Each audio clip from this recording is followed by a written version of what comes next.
अस्सलाम वालेकुम students, welcome to our channel educational hub. और सॉरी हमारी इस वीडियो जो है थोड़ी सी लेट हो गई है। आपको पता है बीच में ईद की छुट्टियां वगैरह थी, उस वजह से हम थोड़े से बिज़ी थे। अभी हम क्लास 9th की जो फेडरल बोर्ड की तरफ से नेशनल बुक फाउंडेशन की इंग्लिश आई है, न्यू बुक आई हुई है। इसकी चूँकि की बुक नहीं है तो हम इसके लेसन फ़िलहाल बना रहे हैं। यूनिट नंबर 5 हम ने स्टार्ट किया था और इसके lessons for success Jeff Bezos के बारे में है। और इसके क्वेश्चन आंसर्स जो एक्सरसाइज वाले थे वो हम कर चुके हैं। इसकी एक्सरसाइज रहती है और एक्सरसाइज अनफॉर्चुनेटली एक्स्ट्रा लेंथी है। तो यहाँ पर हैं जी वर्ड्स एंड फ्रेजेस कुछ दिए हुए यूनिट के अंदर से, और उसके ड्यूल मीनिंग है, डबल मीनिंग है, ठीक है। डिड्यूस्ड मीनिंग यानी डिक्शनरी मीनिंग है वो आपने यहाँ पर लिखनी है, जो नॉर्मल मीनिंग है कॉमनली यूज़ होते हैं। और एक ये डिक्शनरी मीनिंग है और ये रिड्यूस्ड मीनिंग है, यानी जो स्पेसिफिकली आपके यूनिट के हवाले से है ये जी। First word is tangential, not directly relevant, reduced meaning है, ठीक है। और वैसे जो है आपने साइन थीटा, कॉस थीटा और टैंग थीटा पढ़ा होगा, तो ये वो वाला है, ठीक है। यानी एक स्पेसिफिक एक इंटरसेक्ट करता है एक पॉइंट, उसका नाम है ये, ठीक है। ज्योमेट्री में यूज़ होता है एक word. High velocity decisions, risk taking decisions. High velocity decisions इंतहाई तेज़ी से लेने वाला डिसीजन, क्या यानी जिनमें रिस्क का चांस हो, ठीक है। और वैसे इसका मतलब क्या है, स्विफ्ट डिसीजन मेकिंग, यानी अगर लफ्जी मतलब देखें तो तेज़ी से डिसीजन लेना, लेकिन सबक में इसका जो मतलब था वो था रिस्क टेकिंग डिसीजंस, यानी ऐसा फैसला लेना जिसमें रिस्क के चांसेस ज़्यादा हों, ठीक है। आई होप आपको ये क्लियरली नज़र आ रहा हो। Intuition, third one is intuition, a trust in inner vision, अंदर से जो आवाज़ आती है उस पर भरोसा करना। गट फीलिंग या सिक्स्थ सेंस, डिक्शनरी मीनिंग है गट फीलिंग, ये स्लैश है, स्लैश सिक्स्थ सेंस। छठी is distinctiveness, an exclusive characteristic that adds value. हर इंसान के अंदर एक ख़ास वैल्यू होती है, एक अलग वैल्यू होती है, हर चीज़ के अंदर एक अलग वैल्यू होती है, हर इलाके की एक ख़ास अलग वैल्यू होती है। ये उसके बारे में, यानी कि किसी चीज़ से इम्तियाज़ बरतना, किसी चीज़ से की वजह से अलग होना। बीइंग डिस्टिंक्टिव, यहाँ पे इनके जो दोनों मायने हैं वो इकट्ठे हो जाते हैं, ठीक है, तकरीबन। सब optimal, falling short of expectation, उम्मीद से पूरा उतरने से एक नंबर पीछे रह जाना, यूँ कहिए। सब स्टैंडर्ड, स्टैंडर्ड से ज़रा कम होना, दूसरा मायने इसका ये, ठीक है। सब ऑप्टिमल, सब ऑप्टिमल्स का मतलब आप यूँ समझना, उर्दू में एक होता है बहुत बेहतरीन, यानी सबसे ज़्यादा अच्छा। 100 चीज़ें हैं तो उनमें जो नंबर 1 पे है, और सब ऑप्टिमल आप कहेंगे जो दूसरे और तीसरे नंबर पे आने वाली चीज़ें हैं उनको, ठीक है। Transition, movement from one stage to another, transition का मतलब होता है बदलना, तब्दील होना, एक स्टेज से दूसरी स्टेज पे जाना, एक लेवल से दूसरे लेवल पर जाना, ठीक है, change over.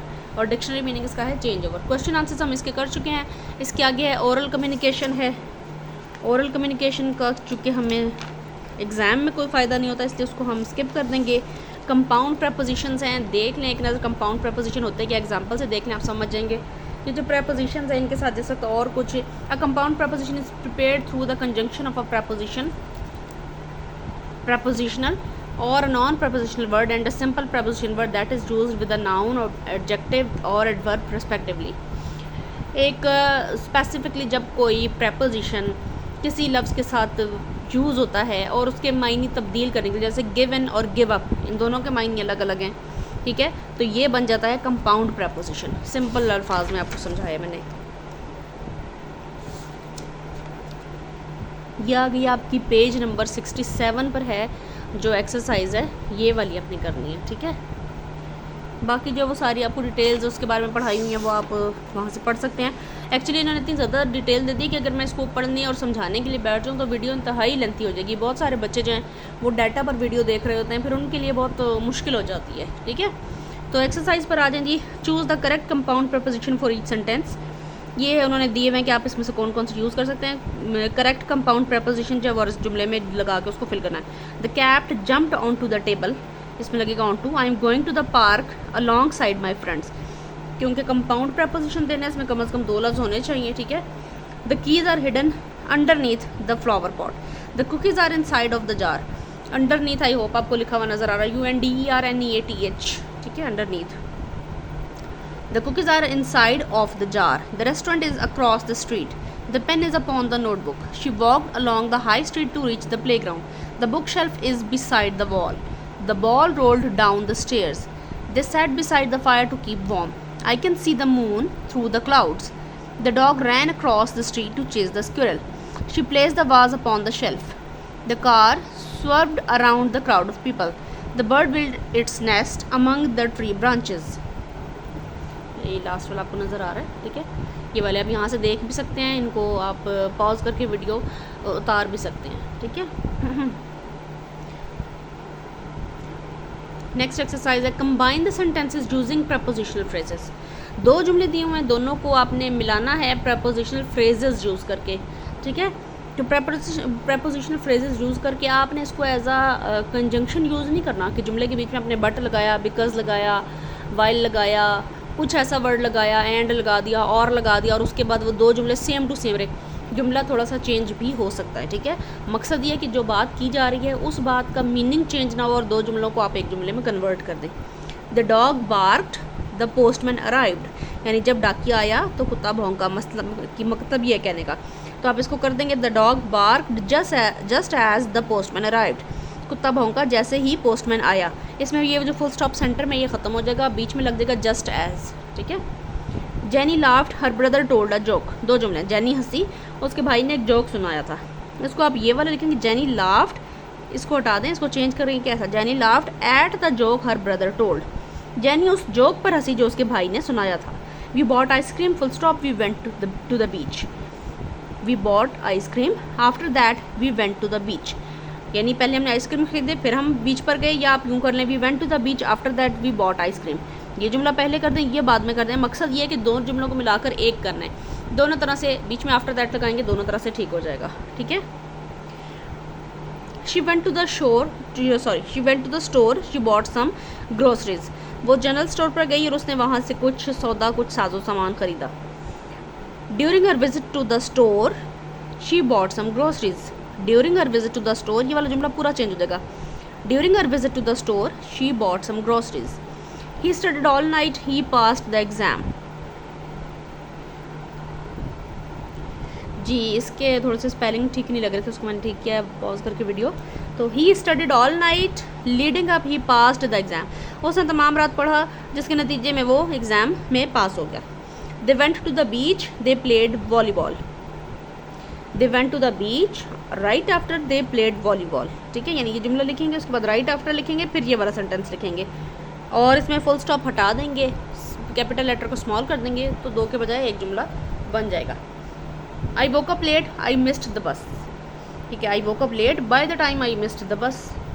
They went to the park, they had a picnic, they went to the park, they had a picnic beside the pond, ठीक है। मकसद क्या है, आपने उस जुमले में से फुल स्टॉप हटाया, इसको स्मॉल में चेंज किया और आगे लिख दिया बिसाइड द पॉन्ड। आपने प्रपोजिशनल जो फ्रेज़ है वो यूज़ कर लिया इसमें, ठीक है ना। तो आपका जो सेंटेंस है, जो आपका मकसद है, जो डिमांड है क्वेश्चन करने वाले की एग्जामिनर की, वो पूरी होगी। He went to the gym, he lifted weights, ठीक है। He went to the gym during lunch break and he lifted weights. She went to the library, she borrowed some books, she went to the library, she borrowed some books from the bookshelves. They went to the restaurant, they ordered pizza, they went to the restaurant, they ordered pizza. They went to the restaurant, they ordered pizza off the menu. I went to the doctor, I got a checkup. I went to the doctor, I got a checkup during my appointment. यहाँ पे and नहीं आएगा, ठीक है। They went to the concert, they enjoyed the music. They went to the concert and they enjoyed the music with their friends. यहाँ पे जी नीचे exercise दी, इसमें 3 सेंटेंसेस है। Circle the prepositional phrase of compound preposition और compound preposition in each sentence. इसमें आपको जो prepositional phrase लग रही है या कंपाउंड प्रपोजिशन लग रही है, उसको आपने सर्कल करना है। मैंने अंडरलाइन किया खाली। The birds flu over the mountains, इसमें ओवर द माउंटेन्स यानी पहाड़ों के ऊपर से, ये है। The dog rain after the ball, ball के पीछे भागना, आफ्टर द बॉल, इसको सब सर्कल करेंगे। The flowers bloomed between the trees, between the trees जो है इसको आपने सर्कल करना है, ठीक है। बस ये एक्सरसाइज काफ़ी लंबी है और मुझे नहीं लगता कि ये एक एक्सरसाइज में, एक वीडियो में पूरी होगी। तो ये जो फिल इन द ब्लैंक्स वगैरह हमने की हुई हैं, ये हम इस दफ़ा में कर लेंगे, ठीक है। फिर इसकी कैंप साइट की ये जो एक्चुअली आ रही है ना स्टूडेंट्स, ये एक पूरी स्टोरी है, दोबारा कॉम्प्रीहेंशन की तरह कैंप साइट की स्टोरी है। कि फ्रेंड्स कुछ जो हैं वो कैंप साइट पे गए, फिर उसमें से ये 5 सवाल बने हुए हैं, और फिर आपके लिए एक हॉरिबल न्यूज़ है कि ये जो क्वेश्चन बने हुए हैं ये भी इसी में से बने हुए हैं, लेकिन ये जो हैं ये सारे ग्रामेटिकल हैं कि यहाँ पे आप देख सकते हैं नेक्स्ट टू, ये वाला इन्होंने प्रपोजिशन क्यों यूज़ किया है, इन टू प्रपोजिशन क्यों यूज़ किया, आप इसकी रीज़न बताएं, आप ये बताएं कि क्या ये इन्होंने ठीक यूज़ किया, इसकी जगह कुछ और यूज़ किया जा सकता था। और इन केस ये वाले क्वेश्चन इस टाइप के अगर इन्होंने बुक में दिया और ये एग्जामिनर ने आपको एग्ज़ाम में दे दिए तो फिर आपके लिए थोड़ी मुश्किल हो जाएगी, ठीक है। तो बहरहाल क्योंकि हर बच्चा ये नहीं समझ सकता कि कौन सा प्रपोजिशन इन्होंने क्यों दिया है। फ़िलहाल हम इसी कैंप साइट में से ये सेंटेंसेस दिए हैं और इसका है after their camping adventure Tom and his friends decided to write about their experience in their journals. See if you can fill in the blanks with the appropriate compound preposition based on the story. वही है compound preposition. Tom and his friends walked the dense forest through. They arrived at a clearing beside the sparkling river. They set up their campsite next to a large boulder. At night they heard a rustling sound in the bushes. They shined their flashlights towards the noise. Sarah found some sandwiches into her backpack. She placed them beside the raccoons. The raccoons secured away from the campsite. They disappeared in the darkness. In the morning, they woke up to a sunrise above the treetops. Questions और उनके answers, camp site वाली story, इसको हम बाद में cover करेंगे, it's very lengthy. ये आगे से उसकी मज़ीद क्वेश्चन इसके अंदर, ठीक है, और ग्रामेटिकल क्वेश्चन हैं सारे। Next exercise, fill in the blanks with appropriate conjunctions. Conjunctions आपने पार्ट्स ऑफ स्पीच में पढ़े होंगे, बेसिक चीज़ें, इंतहाई पार्ट्स ऑफ स्पीच 8 होते हैं। कंजंक्शंस होते हैं जो दो जुमलों को मिलाने वाले लफ्ज़ होते हैं, ठीक है। I wanted to go to the park but it started raining heavily. She studied hard for the exam, therefore she was determined to succeed. He is allergic to peanuts, so he always checks food labels. I was tired because I stayed up late to finish my assignment. He wanted to buy the car although he couldn't afford it. Exercise next है, take the following pairs of sentences and rewrite them into one sentence using an appropriate transitional device. एक transitional device लगाकर ये जो दो जुमले हैं A B इनको मिलाकर एक जुमला बना दें। The weather was cold but we decided to go for a hike. She forgot her umbrella, therefore she got soaked in the rain. He missed the bus, so he was late for the meeting. Now moving forward, भी ये देखें इसमें 30 sentences हैं इस वाली exercise में on page number 75, ठीक है। तो ये भी अभी कर लेते हैं। कैंप साइट के क्वेश्चन आंसर्स भी खासे लेंथी बने हैं तो वो भी करने हैं। कैंप साइट स्टोरी जो है वो पहले आपको रीडिंग करके सुनानी है, ट्रांसलेट करना है, फिर उसके बाद उसको करना है ना, ठीक है। Choose the correct correlative conjunction to complete the sentences. Next, both John and Adam showed up at the party. Not only the rain stopped but also the sun came out. Sarah can speak both English and Spanish. Both का यहाँ पर भी बड़ा है, but का भी बड़ा है, ये छोटे लिखने आपने, ये एक्चुअली मेरे बेटे ने लिखा है इसलिए थोड़ी सी इसमें। I will either play video games or watch TV tonight. Both Sam and Tom want to be the team captain. If you can join us for dinner, then let us know in advance. I hope आपको नज़र आ रहा है last वाला। Moving on page number 76. Whether we go hiking or swimming, I'll be happy. Mary enjoys both reading novels and watching movies.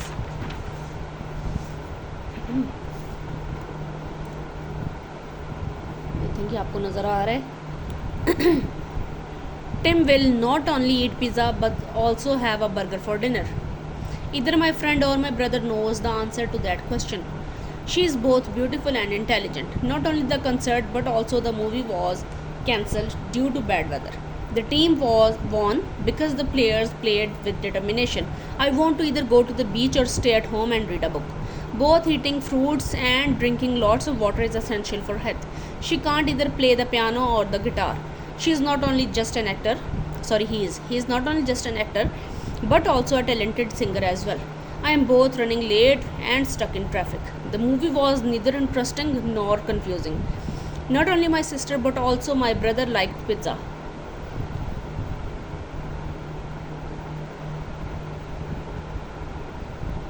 We can either take the subway or a taxi to reach the station on time. Both my parents and my teacher can attend the meeting. Neither Mary nor John were able to solve the math problem. I will either buy a new phone or get my old one repaired. The dog is either asleep or awake. Whether you like or you dislike, it's important to respect others' opinions.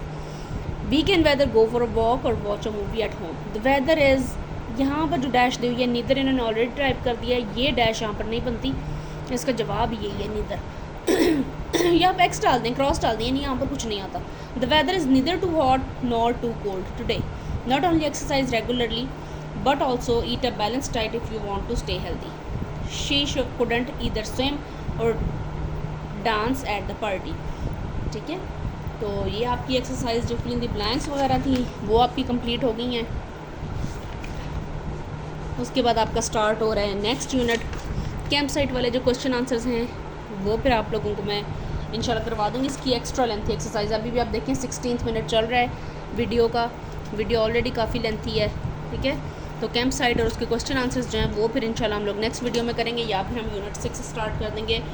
As you wish, जैसे आप लोगों की requirement होगी वैसे करेंगे। आप kindly हमें जो भी आप चाहते हैं कि यूनिट 6 स्टार्ट कर दें या कैंप साइट वाली स्टोरी जो है इसके क्वेश्चन आंसर्स करें, तो वो भी आप बता दीजिएगा। ठीक है, मैंने तो ऑलरेडी सॉल्व करके रखी हुई है, मैं आप लोगों को वीडियो अपलोड कर दूँगी। ठीक है, तो चैनल को लाइक करें, सब्सक्राइब करें, शेयर कर दें, और काइंडली वीडियो देखने के बाद एक उसको लाइक ज़रूर किया करें। ठीक है, thank you so much, take care, अल्लाह हाफिज़।